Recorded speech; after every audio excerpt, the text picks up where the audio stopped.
New Zealand में नाकामियों के बाद अब पाकिस्तान टीम से कौन कौन से खिलाड़ी बाहर होंगे T20 वर्ल्ड कप 2024 के लिए या आने वाली सीरीज़ में, इसका हम जायज़ा लेंगे। जबकि मोहम्मद हफीज़ भी बिल आखिर बोल पड़े हैं कि पाकिस्तान को शिकस्तें क्यों हुई और किन प्लेयर्स का फोकस नहीं था।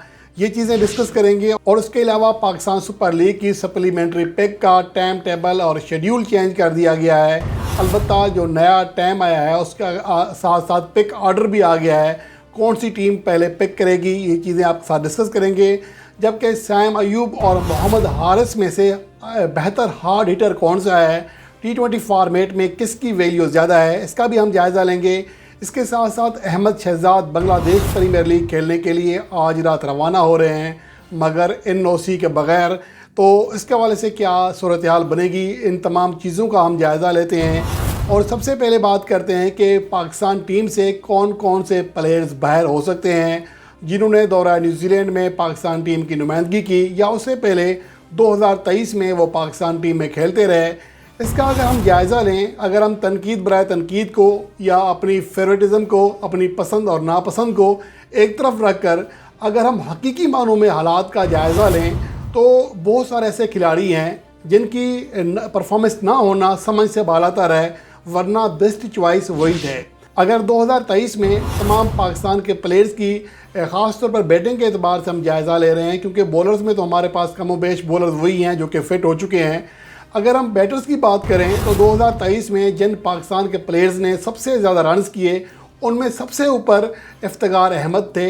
शानदार कारकर्दगी दिखाई, 41 इनिंग्स खेली, 1120 रन किए जिसमें सेंचुरी भी शामिल थी, 43 की एवरेज और 149 का स्ट्राइक रेट रहा, एक सेंचुरी और 10 फिफ्टियाँ बनाई, 67 छक्के लगाए, इतने ही चौके लगाए जो कि 2023 में T20 मैचेस में पाकिस्तान के किसी भी बैटर के सबसे ज़्यादा छक्के थे।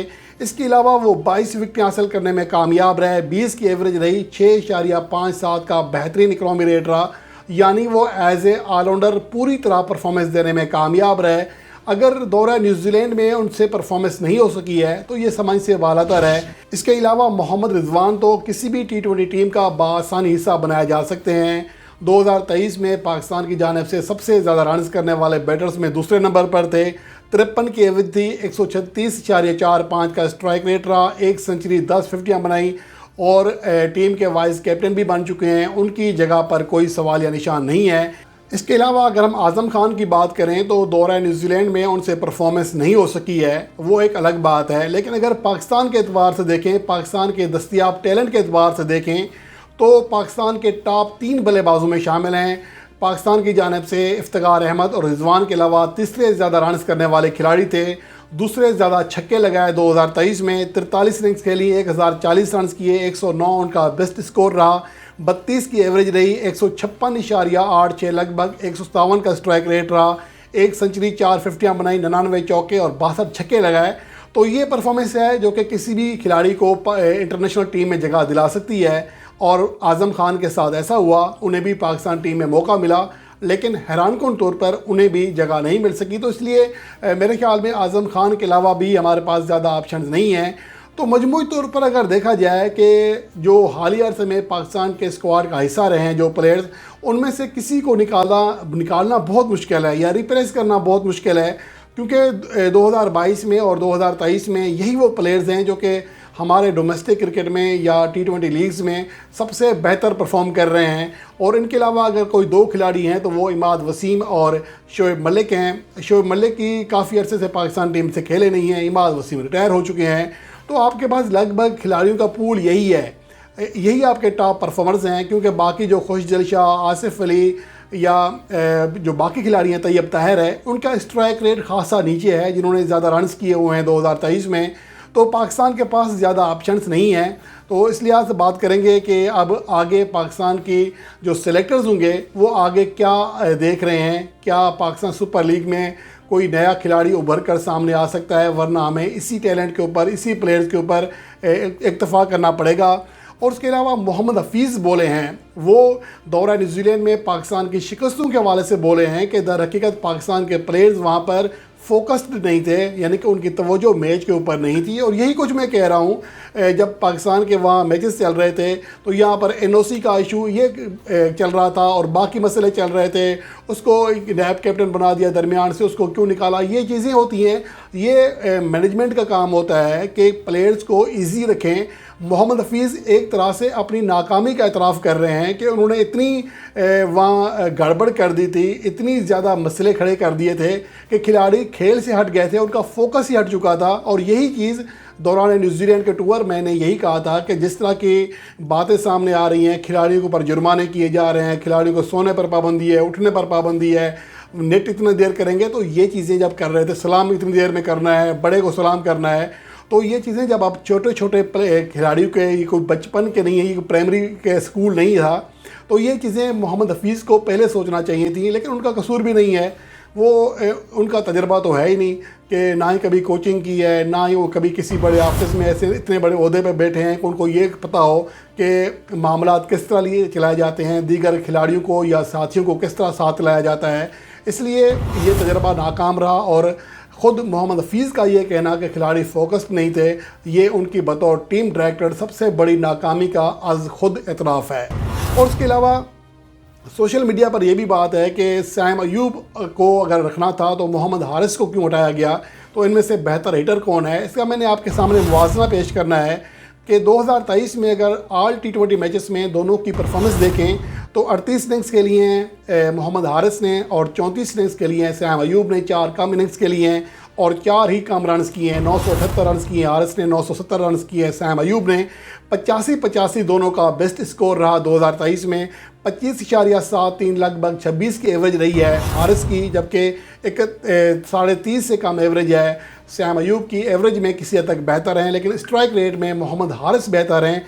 153.29 स्ट्राइक रेट रहा, जबकि 144.99 स्ट्राइक रेट रहा सैम अयूब का। लगभग जो एवरेज देखा जाए 8 रन फी 100 बॉल का फ़र्क है। 2 ज़्यादा 50 बनाई सैम अयूब ने और 2 ज़्यादा छक्के लगाए मोहम्मद हारिस ने। तो ये ओवरऑल दोनों की परफॉर्मेंस है, बहुत बड़ा फ़र्क नहीं है। लेकिन अगर स्ट्राइक रेट के एतबार से देखें तो मोहम्मद हारिस ज़्यादा बेस्ट दिखाई देते हैं। अलबत्ता किसी हद तक स्ट्रोक्स के लिहाज से देखें, गेंद को समझने के लिहाज से देखें तो सैम अयूब बेस्ट दिखाई देते हैं। दोनों ही प्लेयर अपनी जगह अहमियत के हामिल हैं, लेकिन पाकिस्तान सुपर लीग फैसला करेगा उनका अगला आने वाला सीज़न कि पेशावर ज़ल्मी के लिए खेलते हुए मोहम्मद हारिस की और सैम अयूब की परफॉर्मेंस कैसी रहती है, जिसके बाद ही ये फैसला किया जा सकेगा कि किसे पाकिस्तान की T20 टीम में होना चाहिए। और उसके अलावा ये अहम बात एक और भी है कि पाकिस्तान के एक और ओपनिंग बल्लेबाज अहमद शहजाद की सुनी गई है, जो कि बांग्लादेश प्रीमियर लीग में शोएब मलिक की जगह पर फॉर्चून ब्रिशल को ज्वाइन करने जा रहे हैं। आज रात वो पाकिस्तान से रवाना होंगे बांग्लादेश के लिए। लेकिन सवाल ये है कि इनको अभी तक NOC नहीं मिली है। रब्ता ज़रूर किया गया है पाकिस्तान क्रिकेट बोर्ड से। ज़ाहिर सी बात, अगर वो यहाँ से जा रहे हैं तो उन्हें कोई यकीन दहानी कराई गई होगी NOC की, और NOC दे भी देना चाहिए, क्योंकि वो एक तो सेंट्रल कॉन्ट्रैक्ट में नहीं है और पाकिस्तान के किसी स्क्वाड का हिस्सा नहीं है, तो उनके ऊपर ये कानून लागू नहीं होता। इसलिए मेरे ख्याल में उन्हें मसला नहीं होगा। वैसे इससे पहले मोहम्मद हारिस बांग्लादेश से वतन वापस लौट चुके हैं NOC ना मिलने की वजह से, और अहमद शहजाद बगैर NOC के रवाना हो रहे हैं। लेकिन उम्मीद है कि उन्हें NOC मिल जाएगी। और उसके अलावा पाकिस्तान सुपर लीग 2024 का सप्लीमेंट्री ड्राफ्ट, जिसे आप सप्लीमेंट्री पिक कह सकते हैं, वो मुलतवी हो गई है 26 जनवरी के बजाय अब पीर 29 जनवरी को ऑनलाइन ये ड्राफ्टिंग होगी, जिसमें हर फ्रेंचाइज अपने 2-2 प्लेयर्स पिक करेगी।